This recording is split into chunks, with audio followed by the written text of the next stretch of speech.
మధ్యలో ఉన్నవాడు పరిపాలకుడు. పరిపాలకుడై వాడి పాదముల యందు భక్తితో అన్న మాటకు అర్థం కేవలంగా ఏదో పట్టుకొచ్చి వాడికి అభిషేకాలు వాడికి పూజలు చేసేయడం కాదు. ఎందుకు చెయ్యాలంటే ధర్మమునందు అనురక్తి వలన. ధర్మమునందు అనురక్తి చేత ధర్మాన్ని చెప్పిన వాడి పాదాలు పట్టుకోవడం అలవాటైతే దాని చేత వాడు ప్రీతి చెంది అందరూ సంతోషంగా ఉండేటట్టు చూస్తాడు. ఈ అన్వయమయ్యేటటువంటి లక్షణం ఎక్కడి నుంచి వస్తుందంటే భూమి వాడి సొత్తన్న భావన నుండి వస్తుంది. అందుకని భూదేవి శ్రీ మహావిష్ణువు యొక్క భార్య అని చెప్పడంలో ఉన్న తాత్పర్యం అది. కాబట్టి ఇప్పుడు గోవింద అన్నప్పుడు భూమి, ఈ భూమి ఆయన సొత్తు. ఆయన సొత్తు అయినప్పుడు ఆయన ధర్మాన్ని ఎలా నిలబెడుతూ ఉంటాడు? భూమికి బరువు పెరగకుండా ఉండాలంటే రాజు రూపంలో నిలబెడుతూ ఉంటాడు. ఇందాక మీకు చెప్పానుగా, అందుకే పరీక్షిత్తు జోక్యం చేసుకున్నాడు. రాజుగా సింహాసనంలో కూర్చుని ప్రభుత్వంగా కూర్చుని పరిపాలన చేపడతాడు. పరిపాలన అంటే యోగ్యులైన వారికి అందేటట్టు చెయ్యడం, అయోగ్యులకు అందకుండా చేయడం. ఎవరు తప్పు చేశాడో వాణ్ణి శిక్షించడం, ఎవడు సన్మార్గంలో ఉన్నాడో వాణ్ణి రక్షించడం. ఇప్పుడు ఇది ఎవరిది? విష్ణువుది. ఆ విష్ణువు యొక్క అంశ ఎవరి యందు ప్రవేశించిందో వాడు పరిపాలకుడుగా ఉంటాడు. వాడు వాడి ధర్మంలో నిలబడకపోతే వాడికి పతనం సంభవిస్తుంది. అందుకనే అమ్మా, నేను చెయ్యవలసిన పని నేను చెయ్యకపోతే నా సమస్త ఐశ్వర్యములు పోతాయి, అందుకు నేను చెయ్యాలమ్మా అన్నాడు పరీక్షిత్తు. కర్తవ్యతానిష్ట, ఆయన ధర్మం అయింది. కాబట్టి ఈ ధర్మచక్రం తిరగడం చేత ఈశ్వరుణ్ణి చేరడానికి మార్గమును ఏర్పరిచినవాడు కాబట్టి గోవిందా. గో, ఇప్పుడు చూడండి, భూమి ఆయన సొత్తు అని మొదలై దాని అన్వయం చేత చివరికి ధర్మ మార్గంలో ప్రయాణం చేసి ఎక్కడికి వెళ్ళాడు? ఈశ్వరుడి దగ్గరికే వెళ్ళాడు. అందుకని గోవిందా. అలాగే రెండవది ధేనుహు. ధేనుహు అంటే ఆవు. ఆవు సురభి అంటారు. అది అమృతతత్వంతో నిండిపోయి ఉంటుంది. గోవు యొక్క పృష్ఠభాగంలోంచి వచ్చేటటువంటి పాలు అమృతంతో సమానమది. ఆ గోవు సమస్తమైనటువంటి దేవతలు సూక్ష్మాంశములతో ఆ గోవు యొక్క శరీరమునందు ప్రవేశించి ఉంటారు. యద్గృహే దుఃఖితా గావః అని మనం ప్రతిరోజు గోపూజ చేసినప్పుడు చెప్పట్లా? ఏ ఇంట గోవు బాధపడుతుందో ఆ ఇల్లు వృద్ధిలోకి రాదు. ఏ ఊళ్ళో గోవు బాధపడుతుందో ఆ ఊరు వృద్ధిలోకి రాదు. ఏ ఊళ్ళో గో పూజలు విశేషంగా ఉండి గోవు ఆదరింపబడుతుందో ఆ ఊరు వృద్ధిలోకి వస్తుంది. అదే కదా దాని తాత్పర్యం. గోవుని సృజించినవాడు, గోవు ద్వారా ఈశ్వరుణ్ణి చేరుకునేటట్టు చేసినవాడు గోవిందుడు. ఎలా అంటే గోవు అనబడేటటువంటి ప్రాణికి ఒక్కదానికే ఒక ప్రత్యేకత ఉంది. వర్ణము ఆశ్రమము అన్న అధికార భేదం లేకుండా పూజించడానికి యోగ్యమైన ఏకైక పరదేవతా స్వరూపము గోవు ఒక్కటే. ఏదో బ్రహ్మచారి ఉన్నాడనుకోండి, కొన్నే చెయ్యొచ్చు. గృహస్థు కొన్నే చెయ్యొచ్చు, సన్యాసి కొన్నే చెయ్యొచ్చు, వానప్రస్థు కొన్నే చెయ్యొచ్చు. ఏదో వివిధ వర్ణముల వాళ్ళు ఒక్కొక్కటి చెయ్యొచ్చు. కానీ గోపూజ అందరూ చెయ్యొచ్చు. గోవుకు అరటిపండు అందరూ పెట్టచ్చు, గోవుకి గడ్డి అందరూ పెట్టచ్చు, గో సేవ అందరూ చెయ్యొచ్చు. అందరి చేత ఈశ్వర సేవగా సేవ చేయించడానికి యోగ్యముగా సృజింపబడిన ప్రాణి గోవు. అటువంటి గోవు నుంచి వచ్చేటటువంటి పదార్థములు ఏ ఉన్నాయో అవన్నీ కూడా మనిషిని పుణ్యగతుల వైపుకి నడిచేటట్టుగా చేస్తాయి. ఒక ఆవుని పోషించడం, ఒక ఆవుని రక్షించడం, ఒక ఆవుని కాపాడడం, దాని గొంగడోలు నిమరడం, దానికి నీళ్లు పొయ్యడం, దానికి బొట్టు పెట్టడం దగ్గర నుంచి దానికి గడ్డి పెట్టడం, దాన్ని కాపాడడం, ఇవన్నీ పుణ్యకర్మలే. ఇప్పుడు బాహ్యమునందు భూమి ఐశ్వర్యాన్నిచ్చి ఆంతరమునందు ఉన్నత పదాన్నిచ్చినట్టే గోవు కూడా పైకి ఐశ్వర్యాన్ని ఇస్తుంది. ఆంతరమునందు ఆ గోవు ఉంది కాబట్టి గోవు యొక్క మలము చేత భూమినంతటినీ శుద్ధి చేసి యజ్ఞం చేస్తాం. లేకపోతే భూమికి శుద్ధి ఎలా కుదురుతుంది? అక్కడ దొక్కాడు, అక్కడ మలం విసర్జించాడు, మూత్రం విసర్జించాడు, పశువులు తిరిగాయి, ఎలా యజ్ఞశాల కట్టడం? అంటే ఎద్దు దున్నాలి, గోమయంతో అలకాలి. యజ్ఞం చెయ్యాలి, ఒక ప్రాంగణం వెయ్యాలి, గోమయంతో శుద్ధి చెయ్యాలి. రేపు వాయుప్రతిష్ఠ చెయ్యాలి, ఆ ప్రాంగణాన్ని ముందు గోమయంతో అలకాలి. అలాగే పంచగవ్యములు, నేను మీతో తరచుగా చెప్తుంటాను, ఆవు పాలు, పెరుగు, నెయ్యి, ఇటువంటివి, మలము, మూత్రము, ఈ 5 లేకపోతే అసలు పాపములను నశింపచేయడం కుదరదు. ఒక పెద్ద కార్యానికి యజమానిగా కూర్చోబెట్టారనుకోండి, అది మహోత్కృష్టమైన కార్యం, యజమానిగా కూర్చోబెట్టారు. ఇప్పుడు వాడు ఆ పని చేద్దామంటే వాడు చేసిన పాపాలే అడ్డొచ్చి వాడిని యజమానిగా కూర్చొనివ్వవు. ఎలా మరి ఇప్పుడు వాడి పాపాలు పోగొట్టడం అంటే పంచగవ్య ప్రాసనం చేయిస్తారు. అగ్ని ఇంధనాన్ని ఎలా కాల్చేస్తుందో పంచగవ్యములు సమంత్రకంగా పుచ్చుకుంటే పాపనాశనం జరుగుతుంది. కాబట్టి పాపనాశనం చేయించి యజమానిగా కూర్చోపెట్టగలిగినది గోవు నుండి స్రవించేటటువంటి పంచగవ్యములు. ఇప్పుడు గోవు నుంచి వచ్చినటువంటి పదార్థములతో చేసినటువంటి కర్మానుష్ఠానము వలన దేవతలు ప్రీతి చెందుతారు. బాహ్యమునందు ఐశ్వర్యం వస్తుంది, ఆంతరమునందు గోసేవ చెయ్యగా చెయ్యగా చెయ్యగా చెయ్యగా చెయ్యగా ఆంతరమునందు చిత్తశుద్ధి కలుగుతుంది. ఆ చిత్తశుద్ధి జ్ఞానావిర్భావమునకు కారణమవుతుంది, ఆ జ్ఞానము మోక్షమునకు కారణమవుతుంది. ఇప్పుడు ధేనువును సృజించి ఆ గోవుని సేవించుట వలన బాహ్యమునందు కావలసినటువంటి ఐశ్వర్యాన్ని పొందేటట్టు, అదే గోవు యొక్క సేవ వలన ఎవరు సృజించాడో వాణ్ణే చేరుకునేటట్టు చేసిన వాడెవరో వాడు గోవింద. అందుకని వింద శబ్దం పక్కన పడ్డానికి కారణం అది. అందుకని గోవింద. ఇప్పుడు ఒక గోశాల కట్టడం, ఇంట్లో ఒక ఆవుని పెంచడం, ఒక ఆవుని సేవించడం ఎంత అవసరమైన విషయం అన్నది మీరు అర్థం చేసుకోవచ్చు. ప్రతి ఋష్యాశ్రమంలో గోశాల ఉండేది, ప్రతి ఋష్యాశ్రమంలో ఆవుల్నంత రక్షించేవారు. ఆవు అన్న మాట కోసం అంత ప్రాణాలు కూడా విడిచిపెట్టేయడానికి రాజులు సిద్ధపడ్డారు. అంటే మహాభారతంలో ఉత్తరగోగ్రహణం జరిగితే కదండి అజ్ఞాతవాసం కూడా లెక్క పెట్టకుండా పరిగెత్తారు పాండవులు. కాబట్టి అక్రూరుడు జన్మించాడంటే మహానుభావుడు, ఆయన యొక్క తల్లి గాంధిని, ఆ గాంధిని తండ్రి గారు అంటే తల్లి వైపు నుంచి తాతగారు ప్రతిరోజు ఒక గోవు చొప్పున దానం చేశాడు. అలా దానం చేసినటువంటి కారణం చేత మహాధర్మాత్ముడైనటువంటి అక్రూరుడు పుట్టాడు. అక్రూరుడు అంటే ఎంత గొప్పవాడో తెలుసా ధర్మంలో? ద్వారకానగరంలో భగవానుడు కృష్ణుడు ఉన్నాడు. ద్వారకానగరం నుంచి వెళ్ళిపోయిన వాడు అక్రూరుడు. ఒక కారణానికి వెళ్ళిపోయాడు ఆయన. భగవంతుడు ఉన్నాడు, భక్తుడు వెళ్ళిపోయాడు, పరమధర్మాత్ముడు వెళ్ళిపోయాడు. వర్షాలు పడ్డం మానేశాడు. ద్వారక సంక్షోభంలోకి వెళ్ళింది. వర్షాలు పట్టలేదు, ద్వారకలో ఇంత బాధలు పడుతున్నాయి. కాశీపట్టణంలో అందరూ సంతోషంగా సుఖంగా ఉన్నారు. కారణం ఏమిటంటే అక్రూరుడు అక్కడ ఉన్నాడు. కృష్ణ భగవానుడు కబుడు చేశాడు, చేసింది ఏదో చేశావు, జరిగింది ఏదో జరిగిపోయింది, పొరపాటు, వచ్చేసేయి వెనక్కి అని. కృష్ణుడు పిలిచాడనగానే పరిగెత్తుకొచ్చేశాడు అక్రూరుడు. ఈ శమంతకమణి వల్ల వచ్చింది ఈ బాధ అంతా. ఎవరు ముట్టుకుంటే వాళ్ళకే వస్తోంది ఇబ్బంది. ఇక ఎవరి దగ్గర వద్దు, ధర్మాత్ముడవు కాబట్టి నీ దగ్గర ఉంటే ఇబ్బంది ఉండదు, నీ దగ్గరే ఉంచేయి అన్నాడు. ద్వారకానగరంలో కృష్ణ సన్నిధానంలో శమంతకమణితో ప్రజలకి సేవ చేస్తూ సంతోషంగా జీవనం చేసి కృష్ణ పరమాత్మ యందు తరించిపోయాడు. అటువంటి పరమధర్మాత్ముడైన అక్రూరుడు పుట్టడానికి కారణం ఏది అంటే ఆయన తల్లి అయినటువంటి గాంధినికి తండ్రి అయినటువంటి వాడు, అంటే ఆయన తాతగారు మాతామహుడు ప్రతిరోజు ఒక గోవు చప్పున కొంతకాలం దానం చేశాడు. గోవుని అంతకాలం దానం చేసిన కారణం చేత అంతటి మహితాత్ముడైనటువంటి ధర్మాత్ముడు వాళ్ళ వంశంలో పుట్టాడు. తెల్లవారి లేస్తే నవవిధ భక్తుల దగ్గరికి వచ్చేటప్పటికి శ్రవణం, కీర్తనం, విష్ణోహ స్మరణం, పాదసేవనం, అర్చనం, వందనం, దాస్యం, సఖ్యం, ఆత్మనివేదనం అని నవవిధ భక్తులు చెప్తే, నవవిధ భక్తులు అంటే 9 రకాల భక్తులు కావు. ఇందులో ఏ మార్గమును పట్టుకున్నా పరమేశ్వరుణ్ణి చేరుతారు. నవవిధ భక్తి మార్గములవి.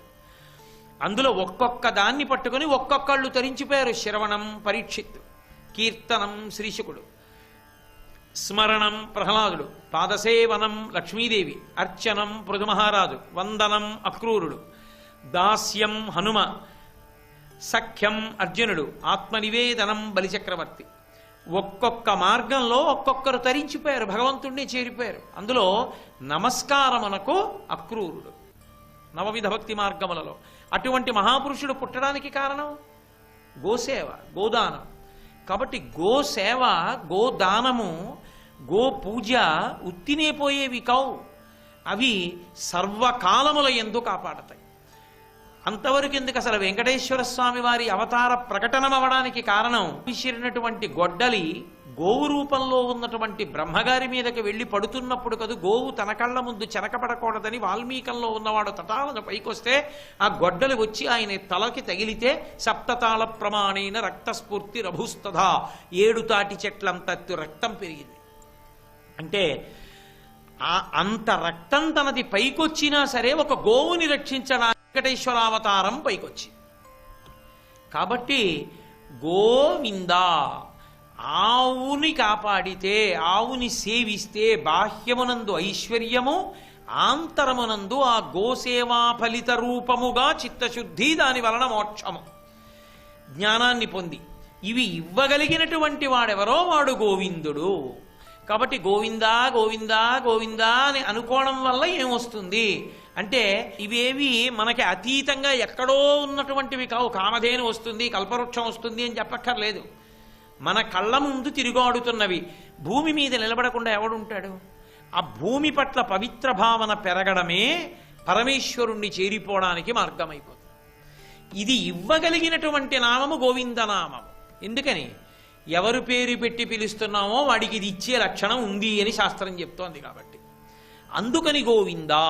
అందుకే వెంకటాచల క్షేత్రంలో తెలిసి ఎక్కనివ్వండి, తెలియక ఎక్కనివ్వండి, గోవిందనామంతో ఆ నామం చెప్తూనే కొండెక్కుతూ ఉంటారు.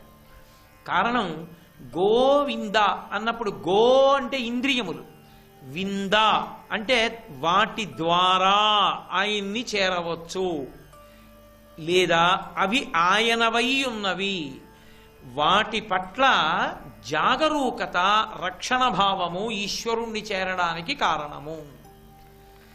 మీరు ఒక చమత్కారమైన విషయం చూడండి. మనం 7 కొండలు ఎక్కడం అని ఒక ప్రక్రియ. ఇవాళ 7 కొండల మీదకి వెళ్ళడానికి ఎన్నో వాహనాలు వచ్చాయి. అయినా ప్రయత్నపూర్వకంగా 7 కొండలు నడిచే ఎక్కుతుంటారు. నేను ఒకనకొకప్పుడు 7 కొండలు ఎక్కుతుంటే పరమవృద్ధుడు నడువంగిపోయిన వ్యక్తి ఒక ఆయన కనపడ్డాడు.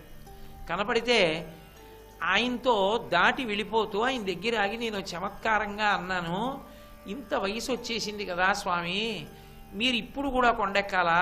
ఏ బస్సులోనో వెళ్ళొచ్చు కదా, ఎందుకండి ఇంత కష్టపడి ఎక్కుతున్నారన్నాను. ఆయన నా వంక తిరిగి ఇలా చూసి అన్నాడు, నేను 8వ ఏట నుంచి కొండెక్కుతున్నా, నాకు 85 ఏళ్ళు, నేను ఎక్కినట్టు నువ్వు ఎక్కగలవా? నేను తెల్లబోయా. నేను ఎక్కినట్టు నువ్వు ఎక్కగలవా అంటే ఏమిటి అన్నాను. నేను మెట్టు మీద కాలేస్తే గోవిందా, మెట్టు మించి కాలు తీస్తే గోవిందా, అది నన్ను ఎక్కిస్తుంది, నువ్వు ఎక్కు. గోవిందా అన్న నామంతో ఎక్కుతూ ఉంటారు. ఇంకొక నామం చెప్పరు. 7 కొండలవాడ, వెంకటరమణ, గోవిందా గోవింద, ఇంత కూడా చెప్పరు. గోవింద గోవింద గోవింద గోవింద గోవింద గోవింద అంటూ ఎక్కేస్తుంటారు. గోవింద అంటూ ఎక్కేయడం అన్న మాటకు అర్థం ఏమిటో తెలుసా?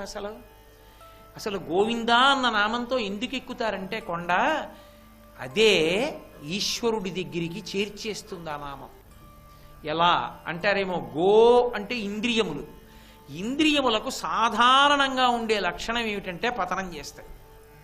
అవి ఎప్పుడూ కూడా భోగకారకములైనటువంటి వాటిని మాత్రమే అడుగుతాయి తప్ప భోగకారకములు కానటువంటి వాటి జోలికి ప్రయత్నపూర్వకముగా అవి వెళ్ళనే వెళ్ళవు. ఇంద్రియాలంటే ఏవో కాదండి, కళ్ళు, చెవులు, ముక్కు, నాలుక, చర్మము, కర్మేంద్రియాలు, 5 కాళ్ళు, చేతులు లాంటివి. ఇప్పుడు ఇందులో ప్రధానంగా జ్ఞానేంద్రియాలు ఎప్పుడైనా ప్రయత్నపూర్వకంగా ఏదో భగవత్ స్వరూపాన్ని కోరుదాం, లేకపోతే రామాయణం చదువుకుందాం, లేకపోతే ప్రసాదం తిందాం అలా అంటా ఏంటి? ఎప్పుడు భోగాలే కోరుతాయి. భోగాలే కోరుతాయని చెప్పబడేటటువంటి ఇంద్రియములు కూడా ఒకానొక సమయంలో విశేషమైన ఉపకారం చేస్తాయి. అందుకే ఇంద్రియాణి ప్రమాణ్యాహు అంటాడు భగవద్గీతలో కృష్ణ భగవానుడు. ఇంద్రియములు కూడా ఆహుహు, పెద్దలు చెప్పిన మాట నేను చెప్పట్లేదన్నాడు. శాస్త్రం తెలుసున్న వాళ్ళు చెప్పిన మాట. ఇంద్రియములు కూడా బలవత్తరములే మనిషిని గట్టెక్కించడంలో.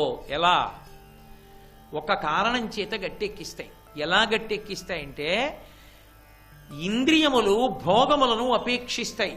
ఏదో చూడకూడంది చూస్తానంటుంది, వినకూడంది వింటానంటుంది. అదే ఇంద్రియం భగవంతుడి దగ్గర కూర్చున్నప్పుడు పరవశంతో చూడడం దానికి అలవాటైందనుకోండి.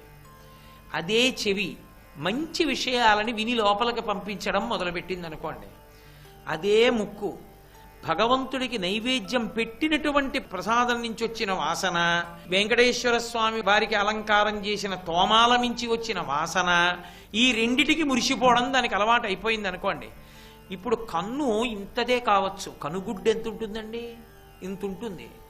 ఇంత చిన్న కనుగుడ్డుతో పర్వతాల పంక్తులు చూస్తున్నావా, చూడటం లేదా? అదే కంటితో ఈశ్వరుని యొక్క రూపాన్ని చూస్తున్నావా లేదా?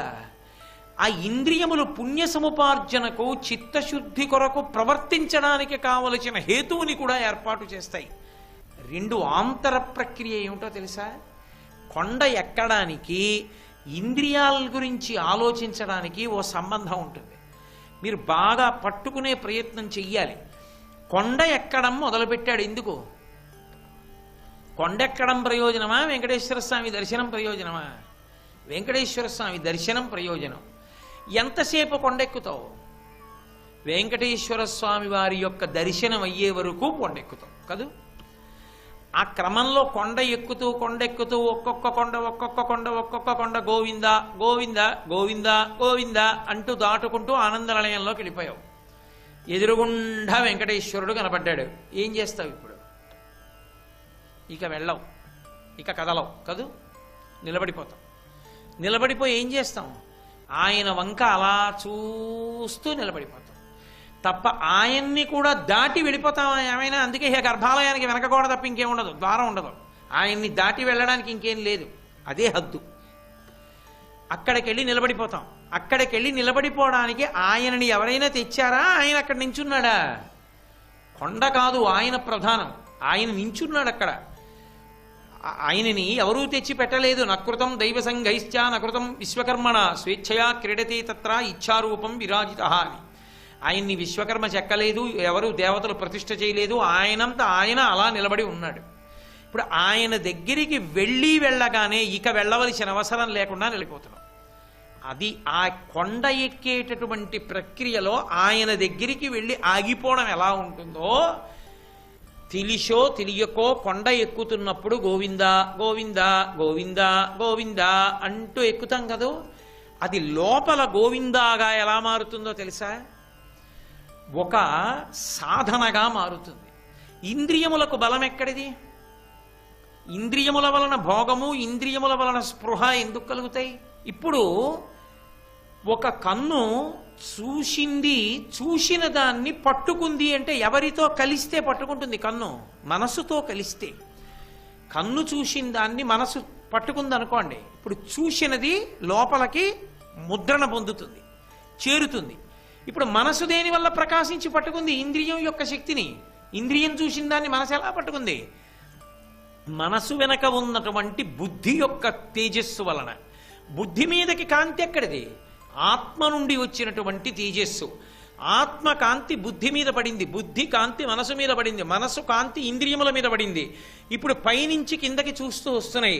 వెనక్కి వెళ్ళాయనుకోండి పైకెక్కడం, కిందకొస్తే అనుగ్రహ ప్రవాహం, వెనక్కెడితే పైకెక్కాలి ఆత్మ దగ్గరికి.